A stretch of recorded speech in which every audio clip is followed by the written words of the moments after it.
We'll be done before time. Don't worry. This is Formula One Fanatics. Today we are doing a preview of the Azerbaijan Grand Prix, which comes up next at the city of Baku.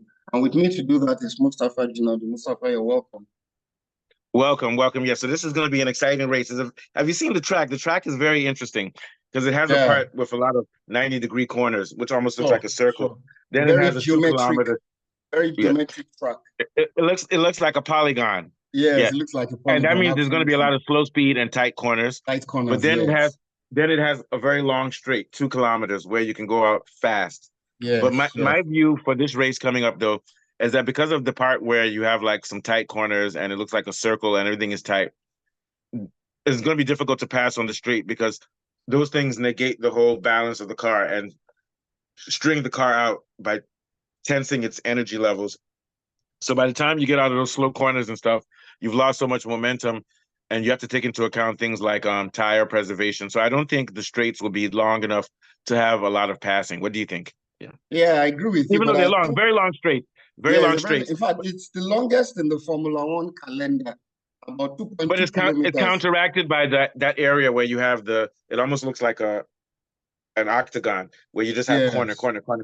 And I think for race trim, people have to take that into account.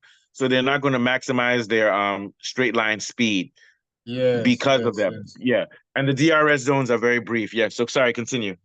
Yeah, basically it's a hybrid of street and traditional tracks. A little bit of 90-degree corners, like you rightly mentioned. But there are a lot of tight sections, like a particular section that is really very tight after a long straight. Balance between high downforce and very good cornering stability. Yeah. Now it's a street race, and most likely they're going to be using some of the softer tires. And even though it has some tight corners, it has like a lot of slow speed corners, but it also has moderately high speed corners. But I think it's an overall balanced track so that it's not going to stress out tires. So I don't think tire degradation is going to come into play in this thing. Yes, I think what's going to come into play is a good balance between downforce and also straight line speed. And I think McLaren still has the best. And I think Ferrari has a little bit better for downforce, but not so much as straight line speed. So I still think McLaren will be the fastest car, but I think even if they win, maybe by a tenth and a half, maybe 0.15 seconds per lap or even less. What do you think? I think they have a slight advantage over Ferrari on this track. Yeah, I agree with you. And I think Mercedes should be given a shout too because of their engine power. When you have a lot of long straights, it requires a lot of strong power units in the engine. And Mercedes technical tracks too. Yeah, they're good. So Mercedes were not that good at technical like 5 or 6 weeks ago when their car was unpredictable because of porpoising. There's not too much porpoising on this track, but there's a little bit. But the main thing about Mercedes is that they're having tire degradation problems, but I don't think that will come into play at this track. People are predicting that it will be a one-stop for everyone. So what are your thoughts? Yeah, I agree with you. To be one-stop. I totally agree with that. But like you rightly mentioned, Ferrari and McLaren's car setups is suited to this kind of technical and geometric kind of now my prediction is that and it may not favor Red Bull so much because they are not so good at slow corners. Yeah, Red Bull's gonna suffer here. Now I'm gonna say one thing though. Verstappen is a master when it comes to qualifying. He might be able to push something unbelievable in qualifying because I think whoever comes first in qualifying or the first line, not the first grid, first and second, I think they have a very good chance of winning because I don't think passing is going to be it's not going to be as bad as Monaco, but it's going to be difficult to pass on this track. So even though McLaren has the best race trim overall, other cars like Mercedes and maybe even Verstappen behind the Red Bull, if they push it fast enough, or Leclerc, if they push it fast enough, they can get on the front line. Because I think that McLaren's advantage will not help it if it doesn't get on the front line. I think if they get on the front line, I think if they get on the front line, they're going to win easily. Yes. So I think qualifying is the most important thing for this. Yes, and this is going to be interesting because I think Leclerc is good enough to push that car on one lap faster than Norris, but it won't happen. But after 50 or 60 laps. But I also think that because there's less tire deg, to me, it's more important to come out in pole position in this race. Not just pole position, because if you come first or second, then you're on the front line. Then it's all about who reaches the corner first. Yeah. And Yes. I promise you, if it's gonna be Piastri and Oscar, I mean Piastri and Norris at the front line, they're gonna win. But if you put if Leclerc can come first line and he goes against someone like Norris, if he outstarts Norris, then I think let me make my prediction. Whoever is leading after the first lap of this race is going to win the whole race. Unless Yes. unless it's Red Bull. Unless it's Red Bull, because Red Bull is that Yes. slow. So Yes. if it's Verstappen on the front line, is not going to be enough for him. But for Ferrari and McLaren, whoever's on the McLaren, front yes. line, whoever leading the first lap is going to win this. That's my prediction. What do you think? Yes, I agree with you. If you look at the Ferrari and the McLaren car, the setup of the car, with heavy braking zones and traction, especially in the 90-degree corners, teams with strong braking like Ferrari and McLaren and rear instability will excel, while those struggling with rear tire management may face issues, just Yeah, like the yeah. Red Bull team. And Okay. like you said, overtaking will be very difficult, despite long straights and two DRS zones. Yeah, Overtaking is because of tough that due to area the cars with the getting strong on the right angle narrow. corners. Yes, That yes, the corners, area. yes. So because of that area, teams are going to have to adjust their downforce. They can't have super downforce because I mean they have to have more downforce, so they won't have as much setup because you want less downforce for the straights because of the drag. So even though the straights are long, because of that area, which is tricky, which looks like a almost like a 90-degree octagon or something, that's going to make the teams have to take their race trim. And we all know that McLaren has the best race trim overall, best Yes. balance between downforce and top speed. But it's not going to matter if you don't come in front at the start Yes. because If yeah. Charles, So if this Charles this Leclerc is going to be can, like Monaco. Whoever yes, it's gonna be whoever like qualifies Monaco. first Yes, is going yes, to win. Unless it's like I said, even if Verstappen qualifies first, I don't know about that car. That car is going to suffer on the tight corners and yes, it things will like that. Yeah. suffer. But if Charles Yeah. Leclerc can get his one Oh yeah, lap he'll do it. Yeah. pace, if he Yeah. can get his one lap pace Yeah. right, Yeah. he has a good Yeah. chance, a very So, good so very chance. quickly, my predictions are that most likely either Piastri or Norris will win. But I know for a fact Leclerc is going to be on the podium and he may even win or come second and split them. What do Yes. you think? Yeah, yeah, My yeah. prediction is Norris, Leclerc, Piastri Yeah. in that And order. That's what I I feel. predict that for qualifying it's either going to be Norris or Leclerc. I think it Yes. might be Norris. It might be Norris. So because we all know Leclerc is a great driver, but sometimes he makes mistakes. So Yeah, he does. he He's has not he has a very lot of pace. consistent. Yeah. He's not And but consistent. we shouldn't forget Mercedes because this track uh the problem with Mercedes is tire deg right now, but this track doesn't do so much tire deg. But Mercedes has Yeah. some other issues. They may Yeah, not that's have why enough. I think they'll choose the soft compounds for this Yeah. one. So I think that there's an outside chance for Lewis Hamilton or Russell Russell, yes, yeah, to sure, qualify and come third or fourth. Okay, so let's sure. switch paces a little bit. Give us some news about the upgrades that Ferrari's bringing. I think they're bringing some decent upgrades. Oh yeah, Ferrari has done some decent upgrades, and basically they introduced new floor upgrades for this particular race, which are expected to provide better stability across the tracks. They might also use variations of their front wing to optimize their straight line speed, which is very, very Yeah, yeah, important in yeah. this kind of track. And several teams, including Red Bull and McLaren, are focusing on improving tire management at this Baku track. Yeah, yeah. So Ferrari has improved the tire management, but Vasseur says, no, we didn't know. It's just that Monza works well for us. That could be true. But one thing they have done, like you said, the front wing is Yes, going to give them some aerodynamic efficiency on the straights, but also the front wing is adjustable so that it balances well between high speed corners and low speed corners. It's able to adapt. And that's a very good innovation that Ferrari has been sticking with.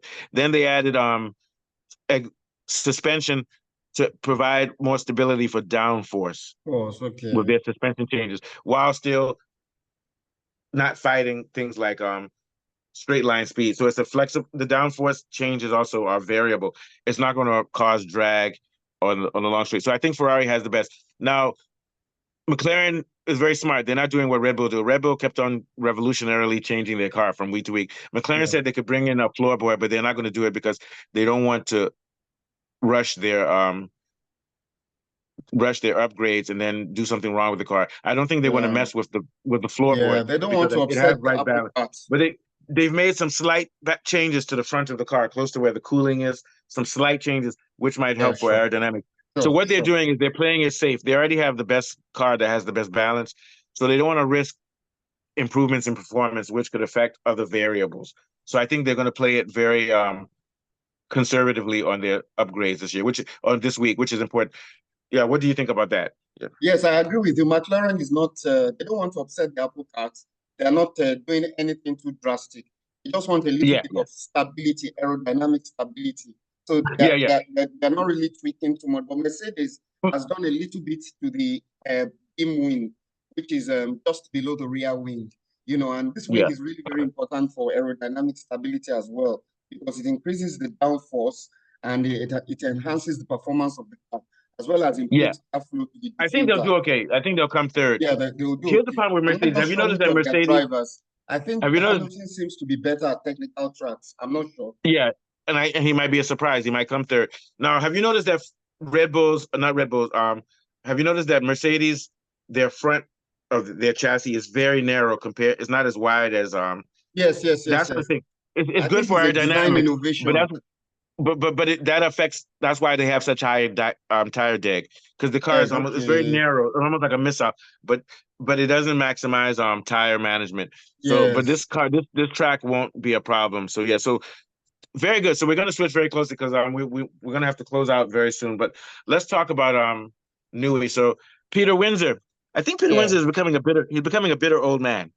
Did you see his show?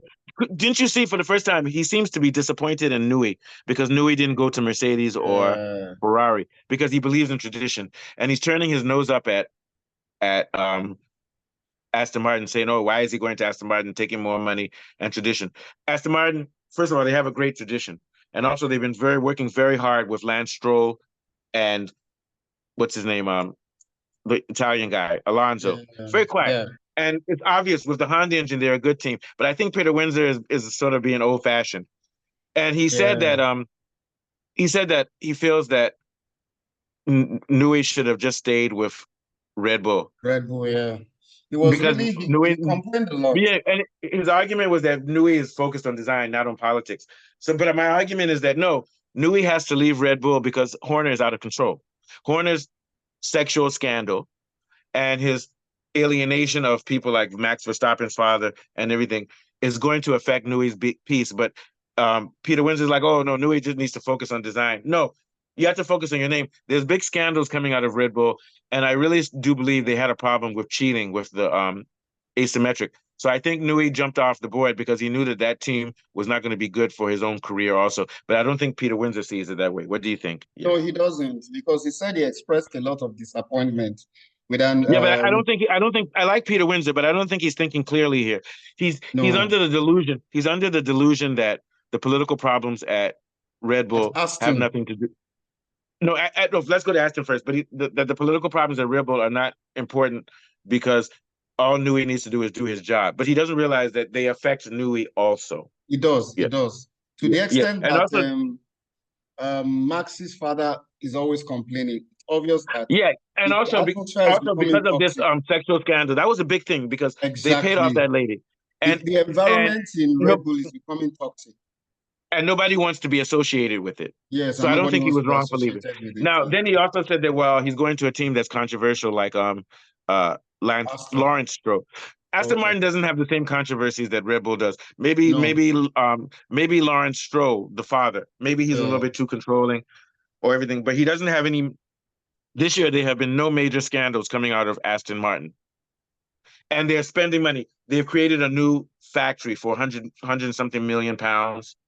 They've spent money. They've brought in a lot of the people who were with Red Bull and everything, and they've given what's his name control Newey. Although I think that may be a mistake because I think Newey is overrated. But from Newey's perspective, it's a brilliant move for him to go to Aston Martin, and there's a good Yes. chance that either Russell will go there or Verstappen will go there. As bad as Red Bull is. Their problems, to me, the precipitous decline of Red Bull has nothing to do with Newey leaving. It has to do with some other problems Oh, intrinsically, sure. cheating, Absolutely. cheating, and also a problem with bureaucracy in which you have different schools of thought. You have Helmut Marko, then you have Newey, then you have uh, Horner, who thinks he's an Yeah. engineer. Horner thinks he's an engineer, so they can't come up with a unified system. We're going to end with that. What are your thoughts on that, Falabi? Yeah, so basically, like you rightly mentioned, was disappointed that Newey going to Aston, but it was quick to say that with a strong technical team with Andy Cowell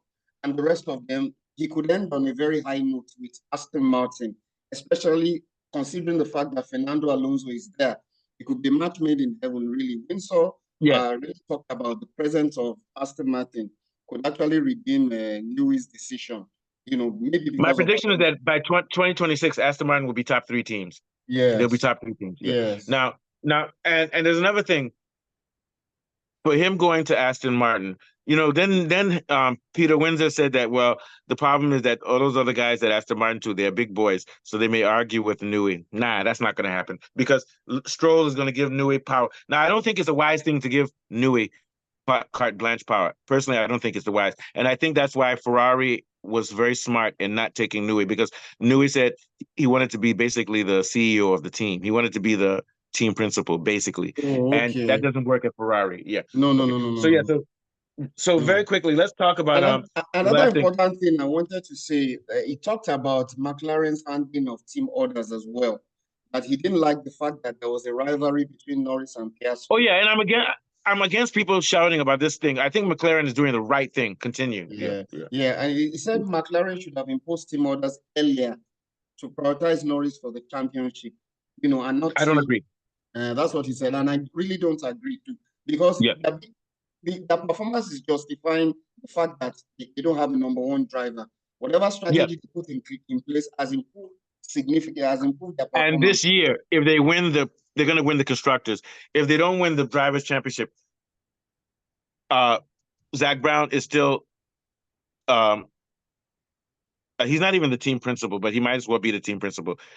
He's the MVP for this year because he improved this team. Yes. Then next year, pressure will be on him to win a drivers' championship. Because if you consider this year's performance to the way they did last year, has been massive improvement, and that is down to that. And I think that when you favor one driver, it starts to mess up the balance of your car. Oh, sure, absolutely. Yeah, and also, I'm going to say it. This is romantic. We don't care if you lose the drivers' championship. We want to see a battle between Piastri and Norris, and Leclerc and Verstappen. We want it to be interchangeable. That's what Formula One fans really want. Good. We don't want to hear. And also, we can also agree that maybe they should do team orders, but if they don't do it, I'm surprised at how the media is attacking them as if they are Hitler. You understand what I'm saying? Oh, you are useless. Why aren't you doing this? It's too much rhetoric. But why aren't they attacking Horner for harassing that lady? We have the emails. Everybody knows what he wrote to her in those emails, and that's a moral problem. Yes, McLaren, and there are some people that just don't like working in that kind of environment. They just don't like. Yeah, to me, McLaren has a good working environment. Now, maybe they should do team orders. I'll even agree. Maybe they should. But to me, that's not a moral question. It's more strategic. But it's still it's not within the realm of where we should castigate them. Yeah, that's all I'm saying. Yeah, we shouldn't condemn them. You're right. Yeah. So thank you very much. I like your tie. The executive Formula One guy. Any last thoughts before we leave? Hey, brilliant show. We knocked it out in 20 minutes. I'm telling you, this is the best Formula One show coming out of Nigeria, the best coming out of Africa, and one of the best coming out in the whole world now, because we give you counter narratives, we give you the analysis, but we also give you the poetry and the love. Continue. Give us your last thoughts. Basically, there was one thing he said too. He said he believes that Ferrari doesn't need Hamilton, as their current lineup of Leclerc and Sainz is already strong. And I think I tend to agree with him too. I agree with him. It's going to cause problems. It's going to cause the same problems that McLaren has now, because next year Lewis Hamilton and Leclerc will be cutting their points up, and somebody else will win. Yeah, because they should have kept Sainz. Yes, that's all I have to say. Yeah. So take us out, Afolabi. Yeah. Okay, it's been a wonderful show. We look forward to the Baku Grand Prix this weekend, and we'll be back with technical Formula One technical tomorrow night. From me and Mustafa, it's bye for now. Thank you. Hot show. Have a good day, sir. Yeah. Okay.